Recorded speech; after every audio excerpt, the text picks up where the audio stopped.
A few pieces of news as we wrap up this Friday and a week in comics where a lot of things are happening, a lot of moving parts, a lot of kind of shifts and changes to the industry, but it also kind of feels like the industry is taking a deep breath after some pretty big cataclysmic events over the last few weeks. And we're looking forward to what's coming next. Empire's wrapping up. Ten of Swords is starting. We got King in Black on the horizon.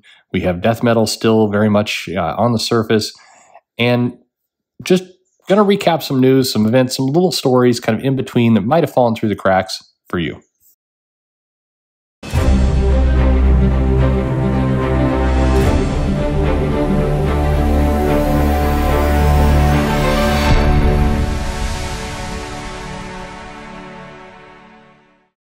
Hey everybody, this is Perch. Just going through a few small little bits of news items here as we wrap up the week. There is a lot going on, of course, and by going on, it's almost like I said. It feels like the industry is kind of taking a breather, or maybe a different way to put it is holding its breath for the next big kind of drop of revelations. There's a lot of things that are in flight, in progress. And we're going to see kind of where they go.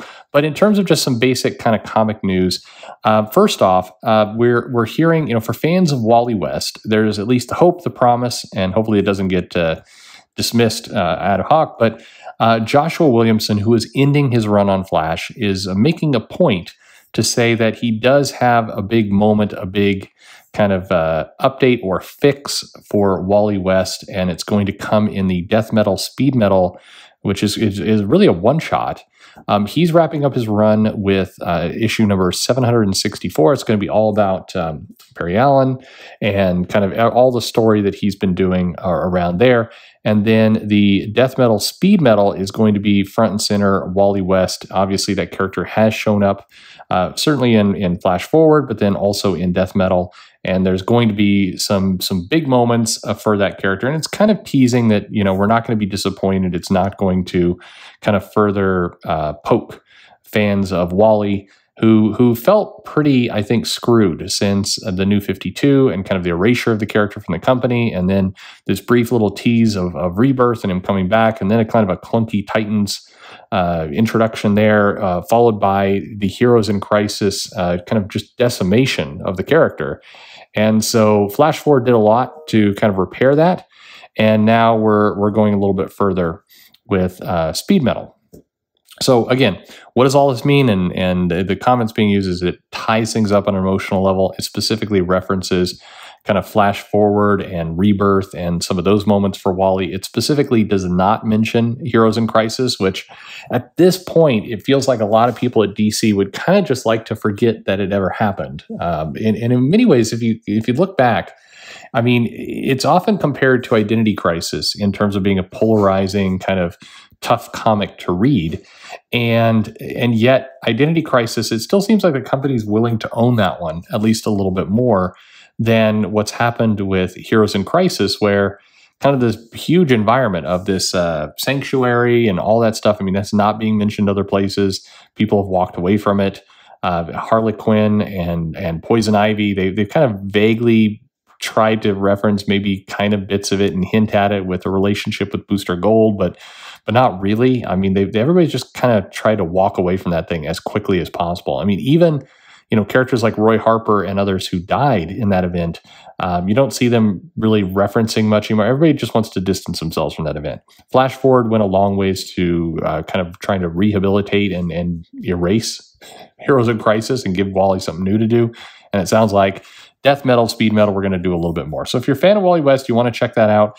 That Death Metal, Speed Metal issue is coming out in October, I believe.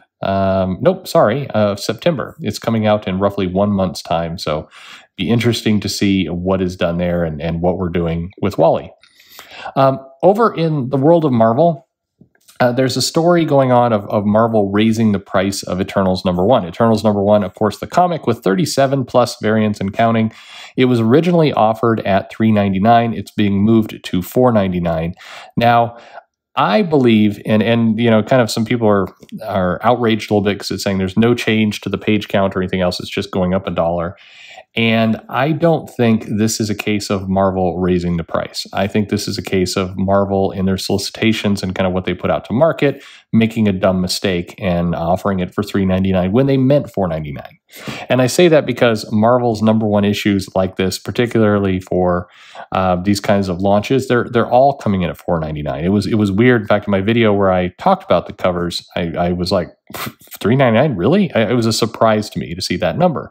So I think this was a case where they made a mistake, and now they're correcting that mistake by putting it at $4.99. Now, you might argue, correctly I might add, that if that was a mistake, they ought to live with that mistake and just go with the $3.99. It would be healthier, I think, for getting the title up and going and getting people interested in a book that, quite frankly, even with Kieran Gillen and Asad Ribic and others on this and a movie, this is still a sell job. This comic is not, these aren't the most known properties in the world, so going in cheaper would make good strategic sense. But what do I know?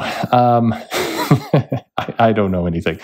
Anyway, we've also got a couple little bits of news. Chris Bachalo is coming back to Spider-Man for $8.50 to do a little bit with that comic. Bachalo had done a number of different pieces. He's drawing one of the stories in this oversized 850 special and a cover. So it's not like he's doing the entire issue, but this is part of the conflict with Green Goblin. This comic also coming out in September, same day as Death Metal, Speed Metal, Amazing Spider-Man number 850. And you may be going, well, wait a minute, when did it get to be 850? This is Marvel playing around with the numbers again. This is let's throw a legacy number in there for funsies. It will all just be great. That sounds super. Anyway, I'm not going to go into the nonsense of Marvel characters being in Fortnite. That could be a whole other video, but I'll have to drink a lot more before we get to that. We are getting the Immortal She-Hulk #1, and we're getting that relatively soon. That comic and Al Ewing's doing some conversation on that. Where does this comic fit? It's supposed to be kind of reconciling the changes that have been made to She-Hulk, try to balance kind of what's going on. Al Ewing sounds like he may try and tackle this, why the outside character and the inside character voices are so different and what's going on. And then also basically try to fit her into the larger Hulk mythology that he's created. As you know, if you're reading Empire, she's dead at the moment. She actually died, or at least they say they do. And so this will be a little bit of how she returns to life, like her cousin and everything else. So this comic is coming out in September as well. So lots of things happening in September. The last bit to talk about here is not Marvel or DC, but something different. And this is the announcement that Dogman, i.e. one of the two books that's really driving the graphic novels and comic book industry, this coming Tuesday, meaning just a few short days away, on September 1st, we're getting a new book, Dogman, Grime and Punishment. Now, you might say, hey, what does that have to do with me? What do I care? Well, it is going to, it's basically set a 5 million copy first print run, which is an astronomical number, but they will sell it. And it shows the strength of this book. And it shows why, if you're curious, why do people talk about Scholastic and why do they talk about YA and why do they talk about chasing this audience?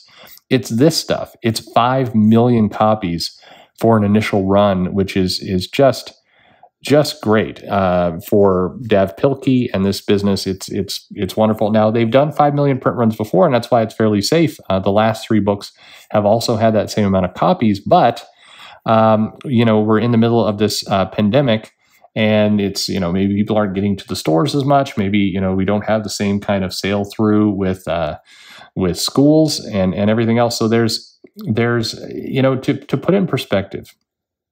Captain Underpants, which is another one of Bill Pilkey's series, has sold 90 million copies worldwide. The Dogman has sold over 30 million copies worldwide. If you're keeping track at home, that is just devastating. Not devastating. It just dwarfs anything that the big two are doing. So as we're talking about the growth of comics and the graphic novel business and all these numbers spiking up, what are the things that drive that growth? It's stuff like Dogman. Dogman, the graphic novel, is part of those graphic novel sales as we see the industry kind of ticking up.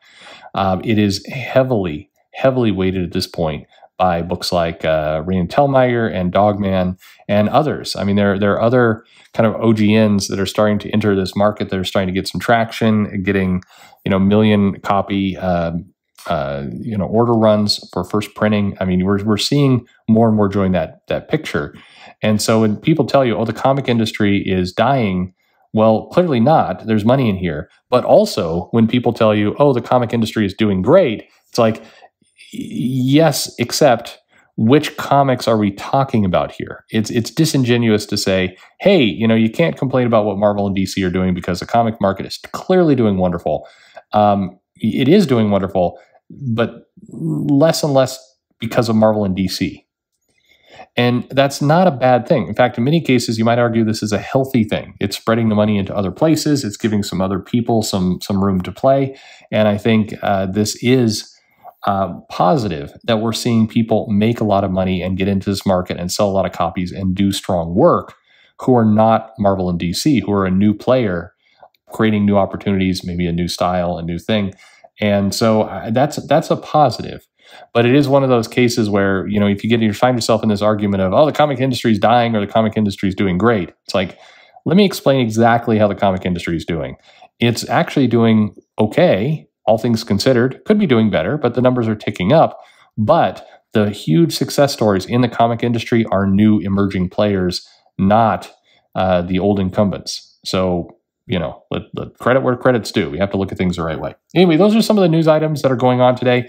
I hope you're having a great day, great weekend. If you have the time, join me at 4:30 p.m. Pacific time. I think that's, do the quick math here, 7:30, p.m. Eastern time. I'm on doing just a live stream, answering your questions, hopefully having a good time, and looking forward to chatting with you. I've got Clint Stoker from Sweetcast joining me tonight, so he's going to talk a little bit about his project and just hopefully have a good time, wind out the week. Hey, subscribe if you haven't done it yet. Give me a big thumbs up on this video if you wouldn't mind. Always appreciated.